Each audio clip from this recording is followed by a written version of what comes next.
അതെ, ജഗദീഷന് ക്ലാരിറ്റി ഉണ്ട്. ഇപ്പൊ ഇൻ കേസ് ക്ലാരിറ്റി ഇല്ലാത്ത കാര്യമാണെങ്കിൽ ജഗദീഷൻ അത് ഓപ്പൺ ആയിട്ട് പറയും, എനിക്ക് അതിനെ കുറിച്ച് അറിയത്തില്ല, നമുക്ക് പഠിക്കാം എന്നുള്ള രീതിയിലാണ് അപ്രോച്ച്. ജഗദീഷനെ കണ്ട് ഒരുപാട് ഇൻസ്പയർ ആവേണ്ട ഒരു വ്യക്തിയാണ്. എന്തായാലും മഞ്ജു ചേച്ചി, മഞ്ജുമ്മ എനിക്ക് എന്താ പറയാ, ശരിക്കും അവിടത്തെ ഒരു എന്റെ അമ്മയെ പോലെ ഉള്ളൊരു ആളായിരുന്നു. കാര്യം എന്നെ ഏറ്റവും കൂടുതൽ കെയർ ചെയ്തിരുന്നത് സെറ്റില് മഞ്ജു ചേച്ചിയാണ്. അപ്പം എനിക്ക് വയ്യാതെ വന്നപ്പോഴും മഞ്ജു ചേച്ചി ഇവിടെ മരുന്ന്, അത് ഇനി ആ മരുന്ന് മേടിക്കുക, ഇത് കഴിക്കുന്നൊക്കെ പറഞ്ഞ് ഫുഡ് വാരിത്തരിക, അങ്ങനെ എന്നെ ഒരുപാട് കെയർ ചെയ്തിട്ടുള്ള ഒരു വ്യക്തിയാണ് മഞ്ജു ചേച്ചി എന്ന് പറയുന്നത്. ഇപ്പോഴാണെങ്കിലും എന്നെ വിളിക്കും, എല്ലാ ദിവസവും വിളിക്കും, എന്താണ് സൂപ്പർ സ്റ്റാർ എന്നൊക്കെ പറഞ്ഞ് ഇപ്പൊ വിളിച്ചിട്ടുണ്ടായിരുന്നു. അപ്പൊ മഞ്ജു ചേച്ചി ശരിക്കും ഏറ്റവും കൂടുതൽ എനിക്ക് കണക്റ്റഡ് ആയ ഒരു വ്യക്തിയാണ് മഞ്ജു ചേച്ചി. എല്ലാ ഫാമിലിക്കും ഒരു ഫാമിലി വാട്സ്ആപ്പ് ഗ്രൂപ്പ് ഉണ്ടാവുമല്ലോ, ഫാമിലിക്ക് ഉണ്ടോ വാട്സ്ആപ്പ് ഗ്രൂപ്പ്? ഫാമിലി അല്ല, അത് പ്രൊഫഷണൽ ഗ്രൂപ്പ്സേ ഉള്ളൂ, PR ടീം അങ്ങനെ ഓരോ ടീം. അല്ലാതെ ഒരു ഗ്രൂപ്പ് ഒക്കെ ഉണ്ടാക്കണ്ടേ? നമ്മൾ ഗ്രൂപ്പായിട്ട് ഉണ്ടായിരുന്നല്ലോ സെറ്റില്. അല്ല ചേച്ചി, ഇനി ഇപ്പൊ എന്തായാലും സിനിമ കഴിഞ്ഞു, പ്രൊമോഷൻസ് ഒക്കെ ഓൾമോസ്റ്റ് ഡൺ, സിനിമ തിയേറ്ററിൽ ഇങ്ങനെ സക്സസ്ഫുൾ ആയിട്ട് പോകുന്നു. അപ്പൊ ഇനി നിങ്ങളുടെ ഒരു കണക്ഷൻ ഞങ്ങളുടെ ആ ഫാമിലി അങ്ങോട്ട് കേട്ടോ ഉണ്ടാക്കണം കേട്ടോ. എന്നിട്ട് അതിന് ക്രിയേറ്റീവ് ഐഡിയയുടെ ഇത് കോപ്പിറൈറ്റ് എനിക്ക് തരുമോ? ഉറപ്പായിട്ടും. ചേട്ടൻ ബേസിൽ ചേട്ടൻ, ബേസിലേട്ടൻ എനിക്ക് ഒരു ബ്രദർ എന്ന രീതിയിൽ. അതെ, ബേസിലേട്ടൻ എന്നെ ഈ സിനിമയിൽ ശരിക്കും ഒരു എന്താ പറയാ, ഒരു ഇത്രയും ലീഡായിട്ടുള്ള ഒരു ഡയറക്ടർ, ഒരു ആക്ടർ, നമ്മള് പുതിയൊരാളെ സപ്പോർട്ട് ചെയ്യേണ്ട ഒരു രീതി ഉണ്ടല്ലോ, അതിൻ്റെ എക്സ്ട്രീം ലെവൽ എന്നെ സപ്പോർട്ട് ചെയ്തിട്ടുണ്ട്. അപ്പം പുതിയൊരു ആക്ടറിന് കൊടുക്കേണ്ട സ്വീകാര്യതയേക്കാൾ കൂടുതലും സ്നേഹവും സപ്പോർട്ടും എനിക്ക് തന്നത്. ഇപ്പൊ ഇന്റർവ്യൂസിൽ പോവാണെങ്കിലും ബേസിലേട്ടൻ എന്നെ കുറിച്ച് പറയും, എൻ്റെ ഒരു പഴയ അന്താക്ഷരത്തൊക്കെ പറഞ്ഞ് എന്നെ ചുമ്മാ പുകഴ്ത്തും. അപ്പം അങ്ങനെയൊന്നും ബേസിലേട്ടന് ചെയ്യേണ്ട കാര്യമില്ല ആസ് എ പുതിയൊരു ആക്ടർ എന്നുള്ള രീതിക്ക്.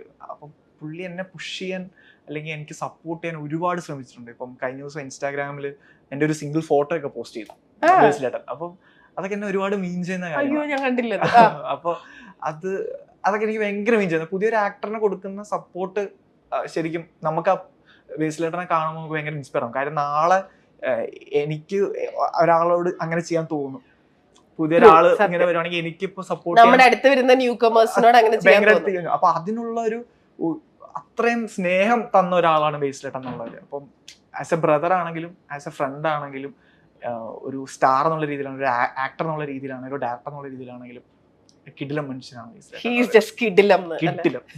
ഒന്നും പറയാല്ല. അപ്പൊ കിടിലൻ ബ്രദറിന്റെ അടുത്ത് ചോദിച്ചോ, മുരളി 2 വേണമെങ്കിൽ ഞാൻ വരാം എന്ന് ചോദിക്കായിരുന്നില്ലേ? ഞാൻ ചോദിച്ചില്ലെന്ന്. അങ്ങനെ അവസരം ചോദിക്കുന്ന ഒരു ആക്ടർ അല്ല. അതുകൊണ്ടല്ല, എനിക്ക് ബേസിലേട്ടൻ എൻ്റെ കൂടെ ഉണ്ടല്ലോ. ബേസിലേട്ടൻ എനിക്ക് ബ്രദർ എന്നുള്ളൊരു ഫീലാണ്. എനിക്ക് സ്ഥിരം എല്ലാവരും ചോദിക്കുന്ന പോലെ ഒരു ചാൻസ് ചോദിക്കുന്ന ഒരു വ്യക്തി മാത്രമായി മാറാൻ താല്പര്യമില്ലായിരുന്നു. അതുകൊണ്ട് ബേസിലേട്ടൻ അറിയാലോ എന്നെ. ബാക്കി മലയാളികളൊക്കെ ബേസിലിന്റെ അടുത്ത് ചോദിക്കുന്ന ഒരു ചോദ്യമുണ്ട്, രൺവീർ സിംഗിന്റെ ഒരു കമന്റ് കണ്ടല്ലോ എന്നൊക്കെ.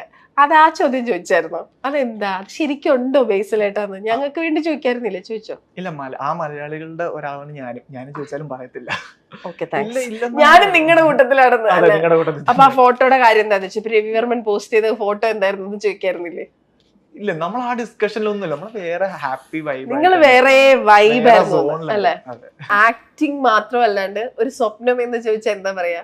ആക്ടിങ് ആണ് സ്വപ്നം, അതല്ലാണ്ട് വേറെ ഒന്നും ഇല്ലാന്ന് അല്ലെ? ഇല്ല, ബാക്കിയെല്ലാം സിനിമ തന്നെയാണ് സ്വപ്നം. സിനിമയുടെ പല മേഖലകളാണ്. ഞാൻ VFX ആർട്ടിസ്റ്റ് ആണ്, പഠിച്ചത് VFX ആണ്.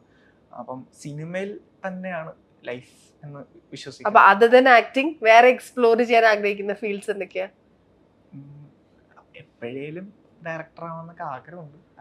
അതിന് ഒരുപാട് പോകാനുണ്ട്, ഇനി ഒരുപാട് പഠിക്കാനുണ്ട്.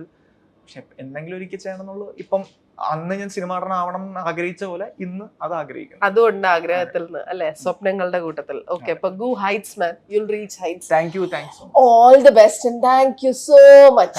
Thank you.